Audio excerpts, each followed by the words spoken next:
Happy Friday, boys and girls. My name is Jeffery at jefferyTV, coming to you live on Memorex. Default location, default route. On this soon-to-be glorious Friday, I'm still waking up. Look at you, pretty dogs. Y'all know y'all pretty too, don't you? They know they pretty. Look at them. On this soon-to-be glorious Friday, I'm still waking up. I had a very deep sleep. Or should I say I'm emerging from a deeper sleep and dreaming that I have been in a while. And the alarm actually woke me up. And I went to bed early. And went to sleep earlier. Hell, I might have been asleep by 11, 10:30, 11, or put the podcast on, ready to turn it down at 10:30, 11. I woke up at 5.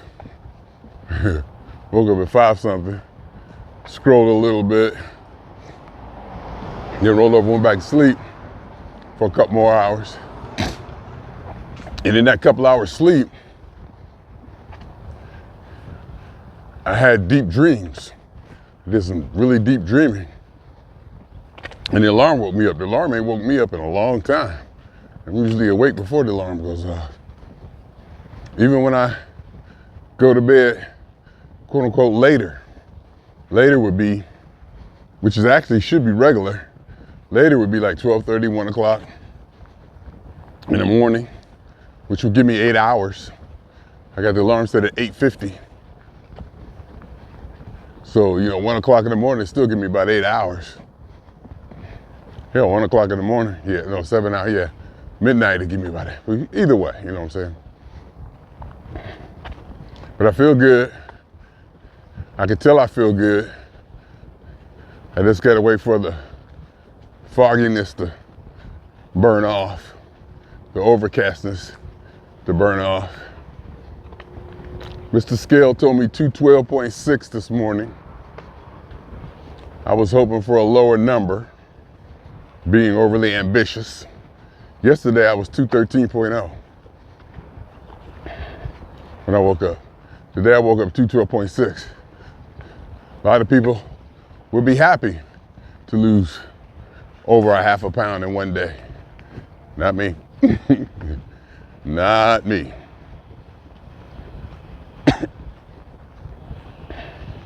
I like to lose like 1.5 pounds every day or something like that, or more.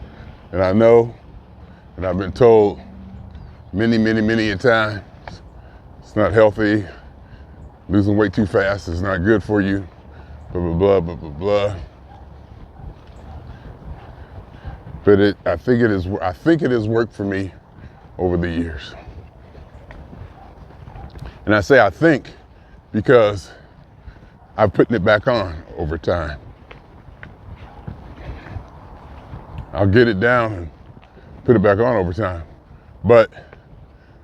And last time I checked, roughly speaking, I was under 200, in between 195 and 200 for like 6 to 8 months last year before I, shot up 20-something pounds at the beginning of this year. So I was able to keep it off for a fairly significant amount of time. I want to definitely get under 200. And if I can get down below 195 or even below that, even better.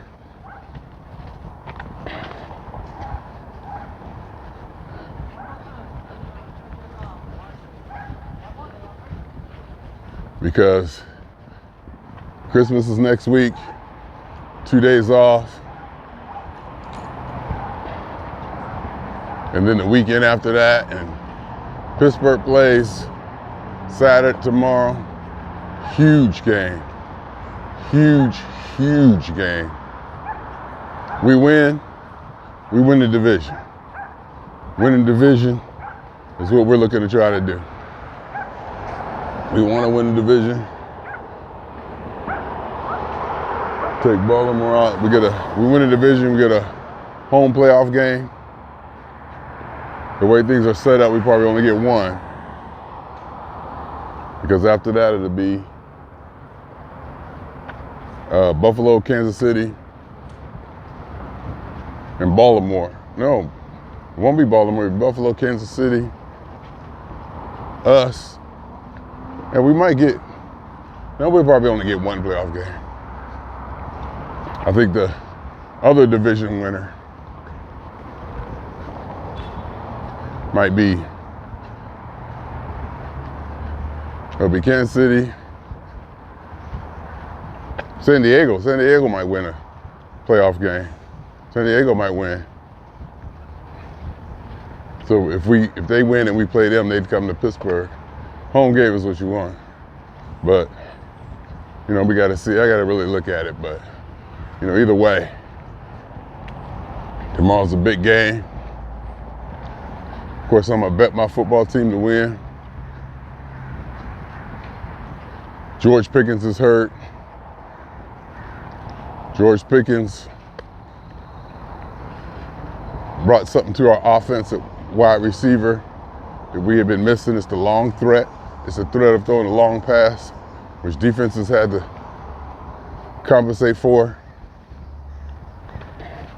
When George Pickens was out last week with his injury, we didn't have enough time to prepare. We found out he was out like hours before the game. So we didn't really have time to prepare a good strategy or, you know, something to compensate for that. So this week we do. So that'll help. We also got some people out on defense, but it's the end of the year. Everybody has, you know, injuries. So, you know, I'm looking forward to my team doing something. Tomorrow at 1:30.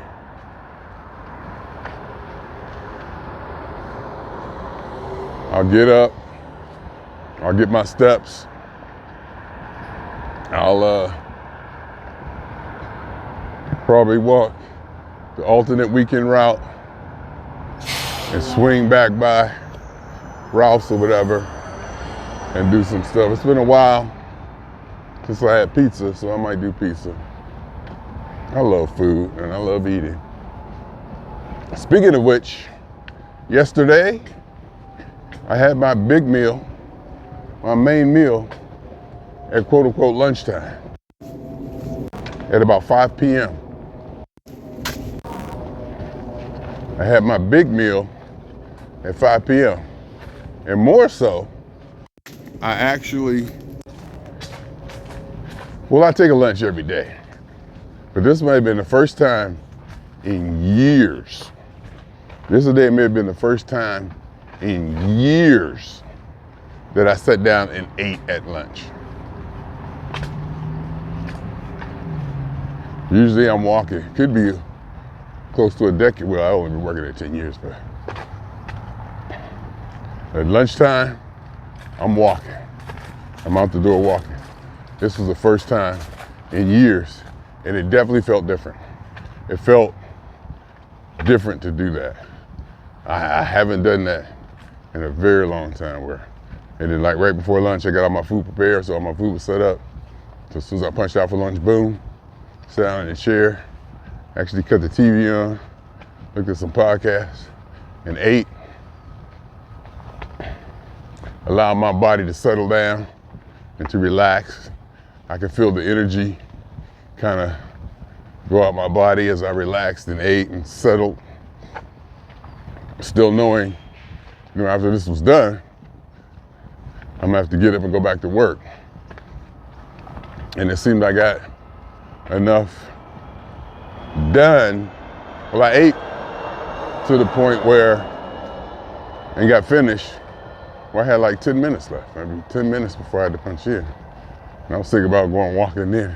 It's like, oh, I probably could go get 1,000 there, or something like that. But I didn't. I just kind of sat there and enjoyed it and watched. Just kind of, you know, vegged out a little. Got up, finished my day, and I pushed my lunch to the very limit, to the longest I can go without taking it. In California, you got to take lunch within 5 hours of your start time. So when I get back from lunch, I like to have only like 2.5 hours or so left for work. And maybe breaking that habit might help. I was also thinking about eating what if I ate the big meal at the beginning of the day? How would that work? What if I ate my big meal at the beginning of the day? And I was thinking that, because it is noon, 11:30, 12 o'clock, eat the big meal 11:30, 12 o'clock, that's reasonable, I might try that. The only thing I was concerned about was missing that time where I sit down with food in front of the TV. Because I've seen people before riding in the car eating, just going from place to place to grab something to eat and just keep going. And that seems to be, to me, a smarter way of doing it. Just eat to live, not live to eat, as they say, or just put something, keeping nutrients or food in your body so you can get through the day and not so much have that pleasurable event experience of eating.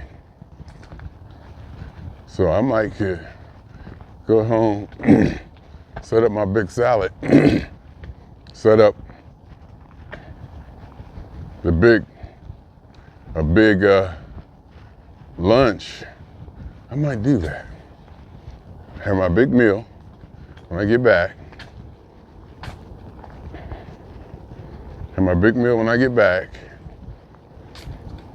And then I can eat on it throughout the day. And then at night, make popcorn. And just have popcorn or something, because I might have to eat something at night. There's no way around it. I might have to eat something at night. I might try that. I really might try that. That way I can walk during lunch. Oh, and yesterday, I had to go out and walk a half hour after work, which was not horrible. Was not horrible at all. I went and took my lunchtime route at night. It was not horrible. It wasn't cold. Yesterday, I got caught up in a project, so I couldn't take my second break. Oh, and the day in the office, when all this started, and I ate all that food, and my weight didn't go up as much as I thought it should, I was surprised. I got 21,000 steps that day, because we went to the museum, and then driving in, walking from the parking lot, it's just a lot more walking activity. I got 21,000 steps, versus I usually only get like 16. Average about 16 on a normal work day. So that probably helped, with my consumption and not having the weight that I thought I was going to eat, considering how much I ate. Plus, I also ate probably quality good food. It was definitely probably good food. There was more nutritious, less fattening or whatever, less, it was definitely better stuff. Not that I don't eat good stuff in general, but this was probably some just good food. 21,000 steps, I was like, damn. Yesterday I got about 15 because I was doing a project with a supervisor. I missed my second break. And I am really thinking about having my meal at noon. Because that's what time I ate last time. On that Wednesday where I, ate a big meal and even had cookies and stuff. And still only put on like 2 pounds, but I did a lot of walking that day. So, but I'm gonna try it. Eat the big meal in the morning. Yeah, I'm gonna try that today. Because I was even thinking 5 p.m. is kind of late to be eating but that's dinner time. That's kind of right. And also, if I eat the big meal in the morning, I'll skip breakfast. I'll skip that. Usually I eat that breakfast, have it hold me through the day, and have that big meal at lunch. I don't want to have to eat breakfast, but breakfast is only broccoli and cottage cheese. So I might try that today. See how that goes. Come back, make a salad, set up my Brussels sprouts, water, and then kind of fill up to start the day. And then see how I feel during the day. I'll be getting my steps and walking after I eat that meal, which has got to be better, working. And then after work, Friday, looking to party or whatever, looking to, quote unquote, celebrate Friday or whatever, want to turn up a little, whatever you want to call it.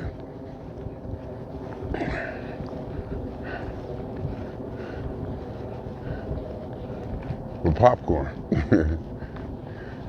Stay away from the sweets until tomorrow or this weekend and Christmas. So there will be time for all that. There will be time for all of that.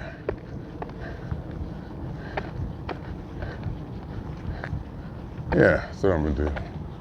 Other than that, life is good. I'm feeling good. I'm waking up. The weather's beautiful. The app told me it was 55 degrees out here. I thought that was gonna be a little bit cooler than what it maybe is now. So I wore my sauna jacket.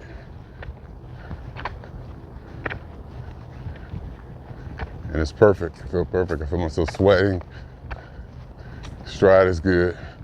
Feel good. I feel good. I feel good. And I'm not even awake yet. Made a lot of videos yesterday. I guess because my energy's back up and I'm feeling good. I think I nailed a couple of them. Maybe re-emphasizing or restating what I've said before, but getting better at my delivery and the way I put it out there, like refining the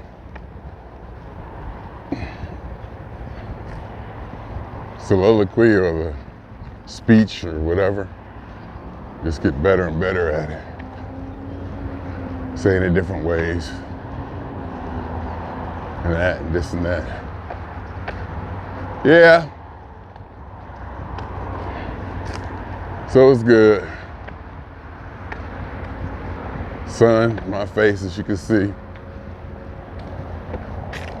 Out here walking. My arm is starting to get sore. Tired, I should say. I don't feel like I talked enough. Again, whatever enough is. Everybody listening to hip hop. Everybody listening to hip hop. I be looking around the room. I be saying to myself, what the hell you listening to that music for? Hey, somebody getting off the bus. Listen to music. Nigga. Slap a bitch, fuck a bitch, kill a bitch. Big speaker, open air, playing loud.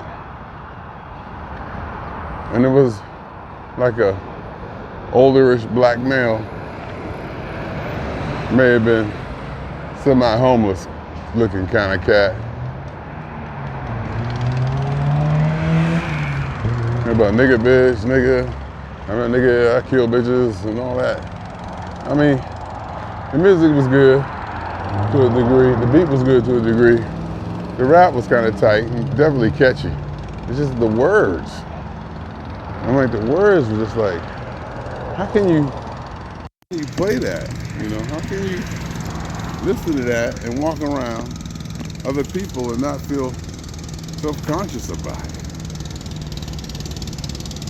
But then, you know, I'm talking, we thinking also how, you know, people just be cussing around their kids and whatnot.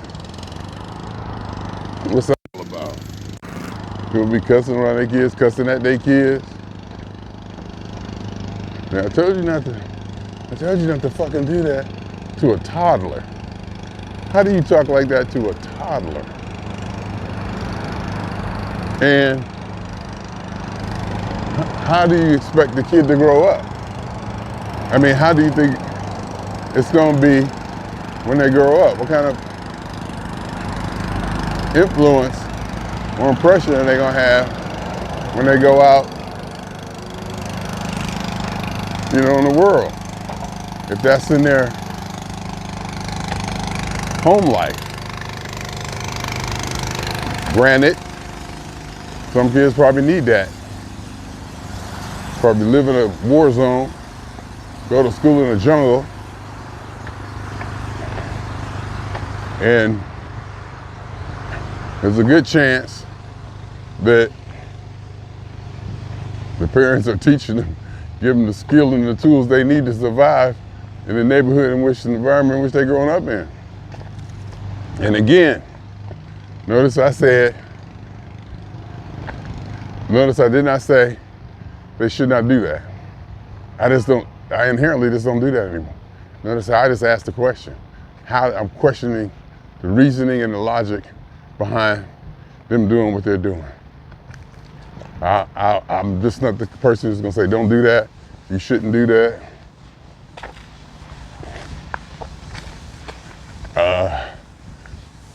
I guess the most I would say, if I could put it that way, is I don't do that, or I wouldn't do that, or I would never do that. But I would never tell anybody not to do anything. Because yesterday, in the videos I made, I went on and on about the fact that there is no universal truth. There is no right or wrong way to do anything. It's just all about, you know, only the individual can determine what is important.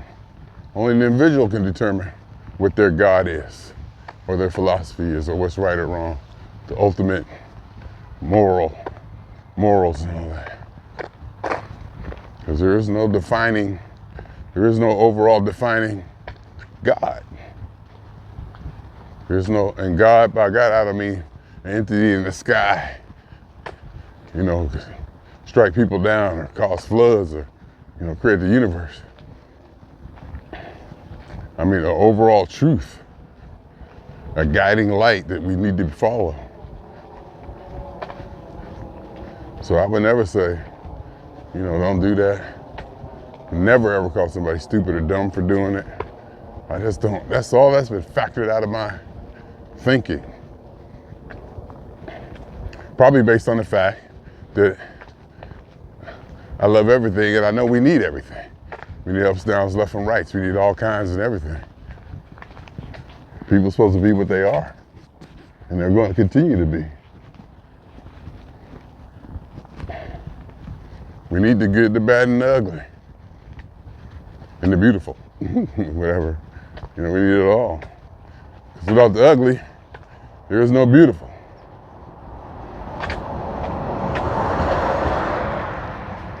I like that about my philosophy, and it just makes for life to be so much more harmonious for me.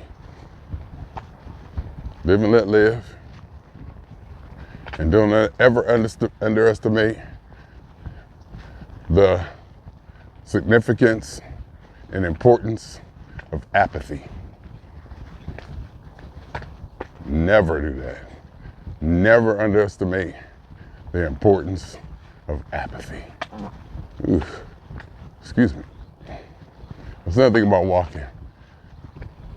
You get that digestive system going and gas and whatnot. I'm thinking though I might want to start carrying weights and doing something with the upper body. I was thinking about maybe doing sit-ups or something. You know, start doing some upper body exercise instead of just walking. take it to, take calisthenics or kind of aerobics, take it to a higher level. But people say you need to do weightlifting to build muscle as you get older. So, and I got a couple of small dumbbells that would be interesting if I was to carry, huh? That would be something. Carry them. Just carrying them would be something.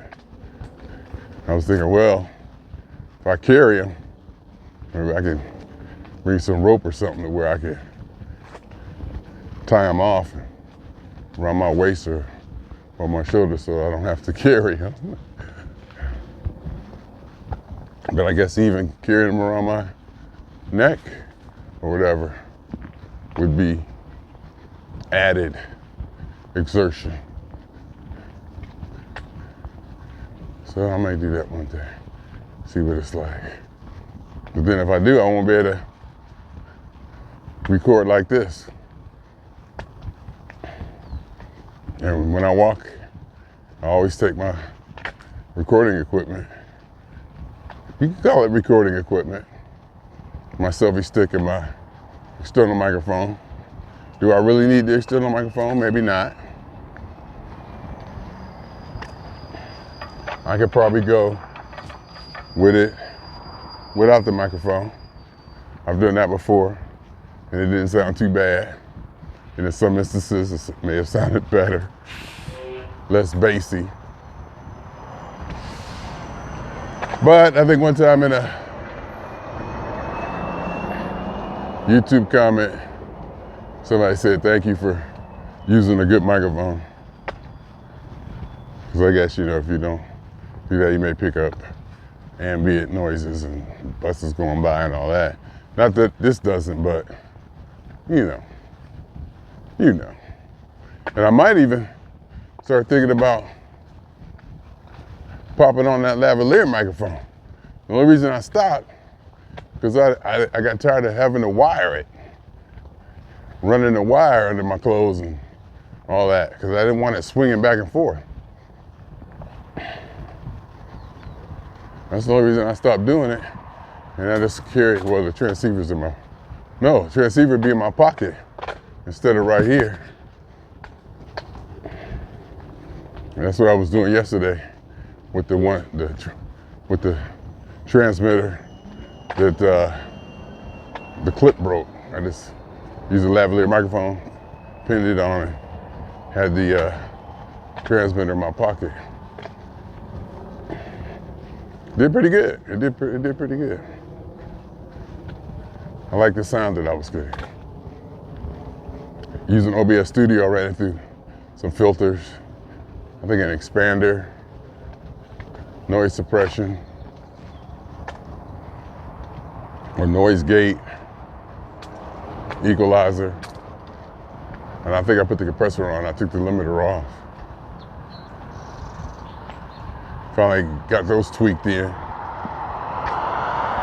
And now I'm thinking about it. When I get back, I'm gonna be sure that I took screenshots of the settings so that I have an idea to get back there.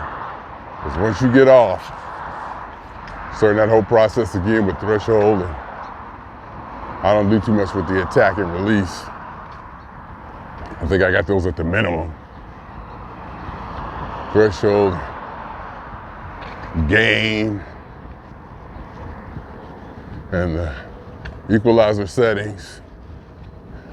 Once you get those locked in, you want to keep them locked in. Start fooling around with them, throw the sound off, and you'll be like, damn. Because I've heard stories where, those big giant ass soundboards with hundreds of faders. There's been times where they got the mix just right, and it got changed or messed up, and they never got it back. And these are professionals and pros who do it. Nowadays, it's all software, and you can save it, save your settings, lock them in. Hell, you could even save separate versions of the product, of the whole project file. That's what I do. One click on Steinberg Keybase, you go new version, and it adds a -1, 2, 3, 4 in increments. Then you just got to note, what mix is a good one. And that's why I name my projects, the name of the performance, we or play or Jeffrey or Mark, Lee or Mello, whoever, underscore and the date. And the date ends with a number. So my Keybase projects, the number one is the root one. That's the one we recorded with that day. The first edit that I do and I save it, I put an A on it. And then after that, every time I hit new version, it'll put the -0102. If that last number is that last digit is it tries to change that number. But if it's a letter, it'll add a dash. So that's how I do it. And then I'll have, the root, the bass recording saved. I have the original recording saved as it was and just leave it that way in case I need to go back. Do the first, revision. Go from there. Happy Friday, I feel good. Happy Friday, I feel good. Kind of worried about the game tomorrow, no doubt. Worried about the game in Pittsburgh. And it's in Baltimore too. It's a big game. I looked earlier this week, a couple days ago, I looked at flight prices to fly to the game tonight. Get the Baltimore BWI. They want like $700-800. So maybe the season, it may be, the game. And I also checked flights. I bought a ticket, front row, P-Funk in Cleveland,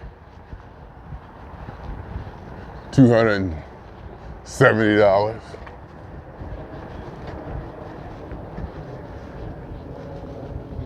But I had to do it. I had to do it. And prices may go down, but I had to do it. And it's off to the right, but I'm front row, so I gotta have that. I can't let that linger. I can't leave that to be in doubt. It's worth it. I even got ticket insurance. And it's on the 8th. The Super Bowl's the 9th. And I checked flights, Pittsburgh to New Orleans. They get me there 10 a.m. Pittsburgh go to the Super Bowl. I gotta be there. I have to tap into that 401k or something. Because I'm gonna have to be there. New Orleans. And I may stay a few days. But if they win or lose, still stay in New Orleans for a few days. Instead of flying right back out. Because I should have my laptop and stuff. Because I go back to Ohio. Depends on how I'm gonna do it when I go back to Ohio. So, looks like I won't be home for the Super Bowl. Looks like I won't be home for the Super Bowl. I usually watch it with my sister and my mother's. But looks like I won't be around this time, regardless of how it plays out. Because if they in New Orleans, I gotta go. I gotta go. I gotta make that happen. One way or another. Because it don't start till 6:30. If I fly in, I'm gonna have my bags and stuff. I gotta fly in, get a hotel. Put my bag someplace. Get to the stadium. Probably have to get a room.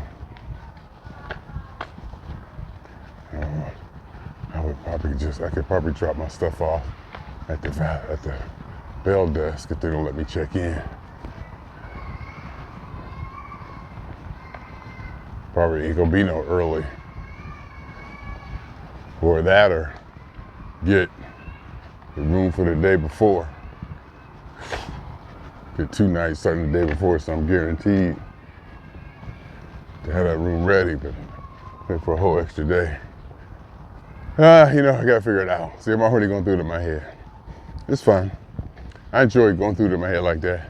And it prepares it. It actually is doing some actual, it's a benefit strategy to actually have gone through it already. So we'll see. Long way to go. Very long way to go. Starting tomorrow at 1:30 Pacific time. BWI Stadium, MetLife Stadium. I think I've been in that stadium. I think that was I don't know if that was Bird Stadium. I think I've been there. I think P-Funk played there one time when I flew in. Long time ago.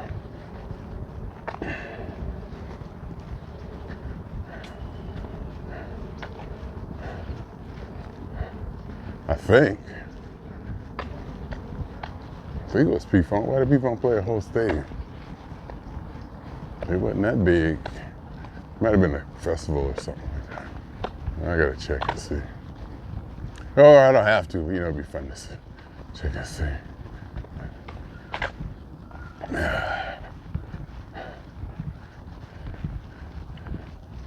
Yeah, that's what I'm gonna do. I'm gonna go home, make my big meal like it was 8 o'clock. I might have to order me some more Brussels sprouts too. Them damn Brussels sprouts came out good. They came out really good.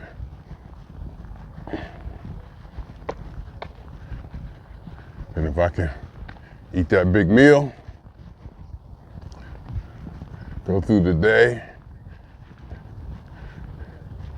first break, lunch, second break, and after work, I won't have to do any steps. I just have to worry about what I'm gonna eat before I go to bed. Yesterday, I just had a quarter cup. I had a quarter cup of hot air popcorn. Put a lot of butter on it and lemon pepper. And it was a lot less than I'm used to having. And it was noticeable. I noticed how I wanted more. I noticed how I just wanted to get more. I thought about making another half, because I usually make a half a cup. Half a cup is the most you can put it in the hot air popcorn. I said, that's too much. I'm just trying to, limit my portion. So I just did a quarter. And I can almost say it wasn't enough, but I made it enough. I wasn't satisfied as like I usually get. So we'll see, maybe if I do the big meal, to start the day, I can go ahead and have a half a cup with a lot of butter and lemon pepper. Sit there with my podcast and my Kool-Aid, which is really unsweetened and not as satisfying. Right now, very not satisfying. It's cold, it hits kind of right, but that half a cup of sugar, only using half the amount of sugar, using a whole cup with a package, but 4 quarts of water instead of 2. Oh, it was beautiful, it's good. But now, it's just a little less sugary. And you can definitely tell the difference. It's not as satisfying, but I'm making myself get used to it or enjoy it, just to knock that sugar off. And maybe that, calorie-wise, maybe that's helping out. Because before, when I was using, it's still diluted now. Using a whole cup of sugar with 4 quarts in a packet, I would wake up in the morning just to hit it. It was so good. Like, oh, let me just, I'm not in the morning. I wake up, I get up and just go to the refrigerator just to get a cup of it. And it was so good. Now, not so much. Now, I barely drink it with my food, which is probably a good thing. It's probably a good thing. So we'll see. There's a chance that I could be 210 something.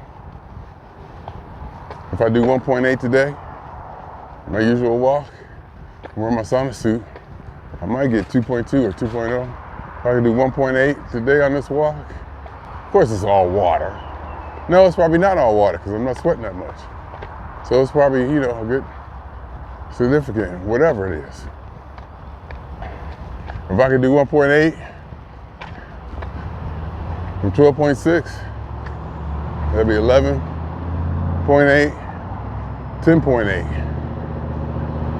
I could be at 210 something, which would be commendable at the least. At the least, it would be commendable. It's could be probably more than just commendable.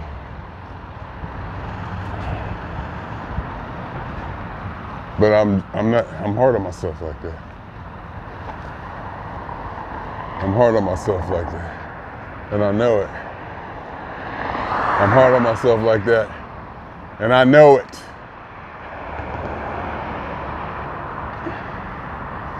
I should give myself more credit and be more happy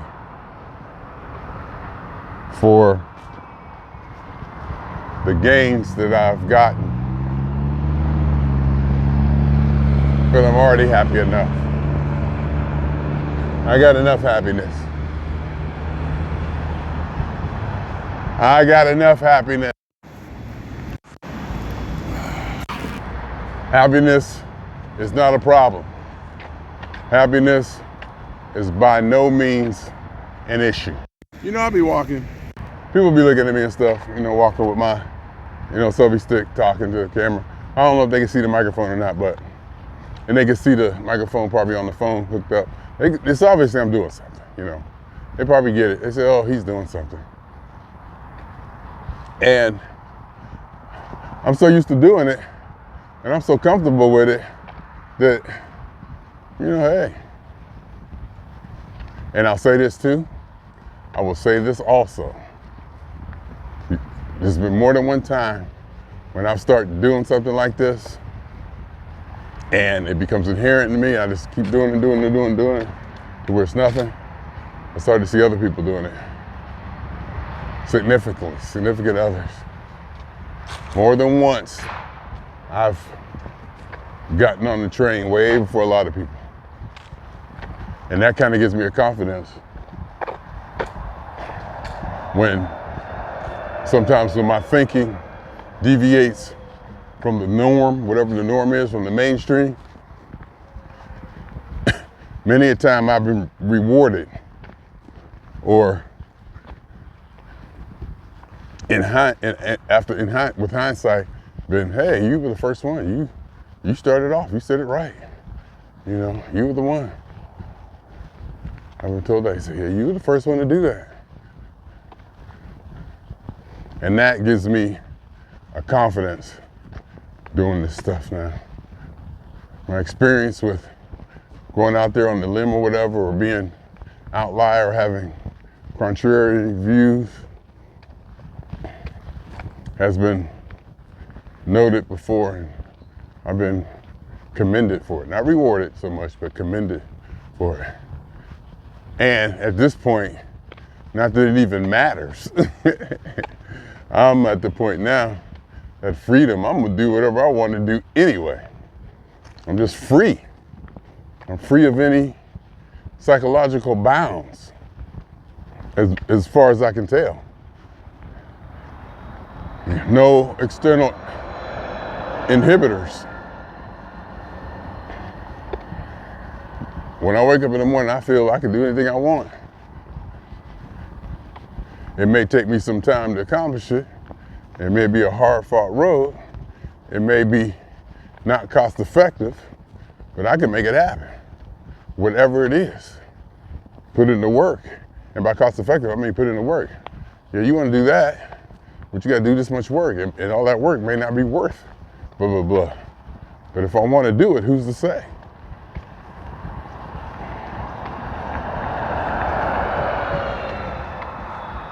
Comes down to your passion. I said yesterday, it comes down to you fulfilling your passion. Fulfilling your passion, whatever your passion is. Not what the mainstream says, not what society says, not what keeping up with the Joneses, having that new house, having that new watch, whatever, those new sneakers. Again though, if that's what you want, that's your passion. To have long nails and Versace and Gucci and all the fancy clothing and matching purse, clutch, and jacket, etc., etc.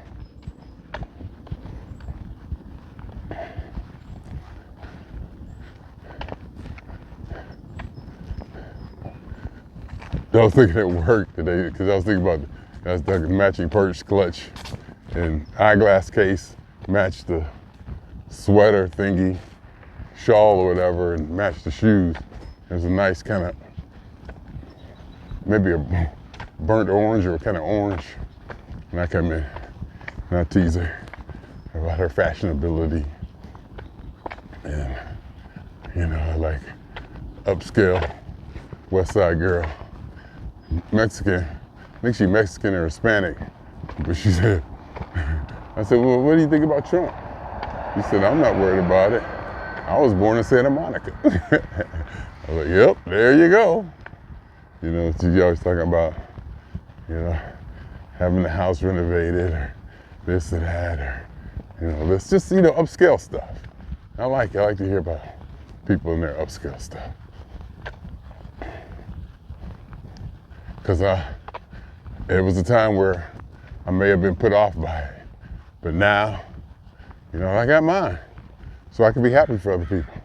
It's almost, you almost could say, I'm thinking, you probably almost could say that in some ways, it's almost justifiable to be hating on someone who has something that you don't have. Not just justifiable may be a strong word, but it's probably easy to understand how somebody can have negative feelings or harsh feelings towards someone who has something or done something that they haven't accomplished yet. I think it's almost natural, shit. It can be used as motivation. You know, oh look, you know, they got that, they've been here. Man, like me. And everybody I meet who was at the goddamn, saw the mothership land in the 70s. Oh, I saw it in Houston. Oh, I was in Oakland. Oh, I was in LA at the Coliseum. Oh, I saw them in Virginia. Oh, Chicago. Oh, New York. You know, everywhere I goddamn go, you know, people telling me stories about the mothership landing. And I didn't get to see that show. I was too young. I was in Ohio. I'm not sure if it landed in Cleveland or not, but if it did, we missed it. I hit the Motor Booty Show. I tell them that's how I get them back. Well, I saw the Motor Booty Show. That was my first one. It was underwater. And I playfully hate on them. You know why? Because I went all around the world for the funk. And everybody know it. Because I went all around the world for the funk. And everybody knows it. I've seen Pete Funk on 3 continents. Europe, Asia, United States. I had to Google that. I think there's 6. North Pole is in a continent. I've been to 3. Australia. So I'm in Australia too. Shut up. Australia's a continent. So I saw 4. Australia, Asia, Europe, United States. I see P-Funk on 4 continents. Ooh, if P-Funk was the place South America. Ooh. Ooh. If P-Funk was the place South America. Ooh. And they did at one time, but that was before I was ready to travel like that. They did play Brazil or Sao Paulo or something like that, but I wasn't ready to travel like that. If they do it again, woo, I would have to be there. I would have to be there.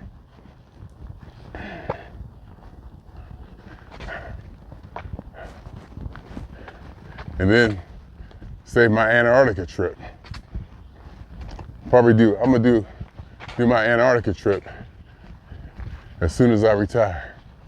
As soon as I retire, I'm gonna go to Antarctica. I'm gonna hit that continent. I should get South America in before I retire. I'm thinking I could save the Antarctica trip for when but I'll be 70 years old. I wonder if I'll be too old to go to Antarctica. See the northern lights, blah, blah. Maybe in that amount of time, you could spend $60,000, $70,000 maybe and go to space. I would do it. I would do it. I would have to do it. Because it depends on how much retirement or whatever I got going on. And however age, the requirements for it. You know, it would be nice to go up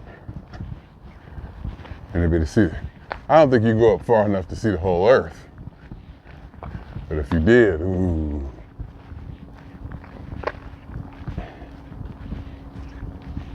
That'd be nice. Get up there, have that happen. Anyway, that's where we're at on this glorious Friday. That's where we're at.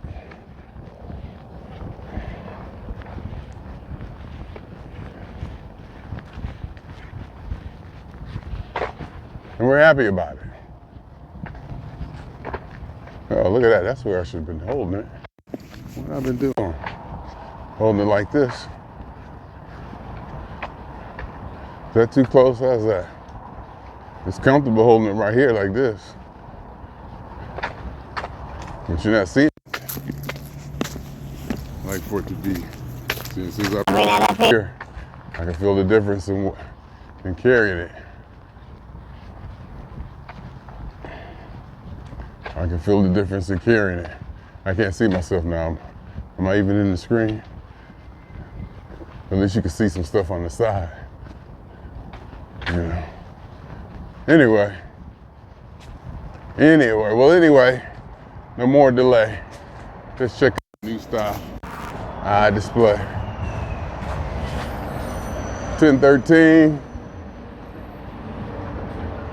I think I'm doing pretty good as far as the walk and time. Whatever that means, doesn't matter. I got lots of time. I got lots and lots of time.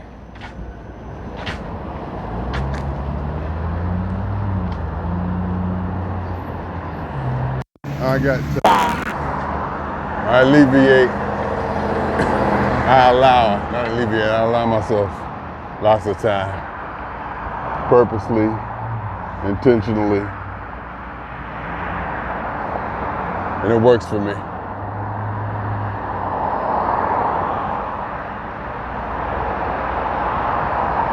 All right, I think that's enough for now. Whatever that means. The word enough. See how I'm starting to question of the word enough.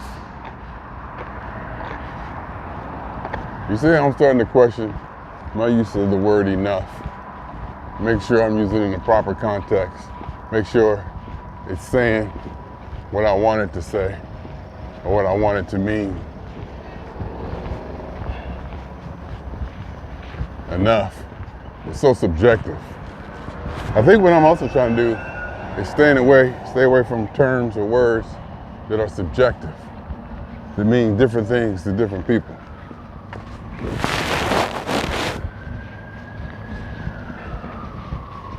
I think that's what I'm trying to do.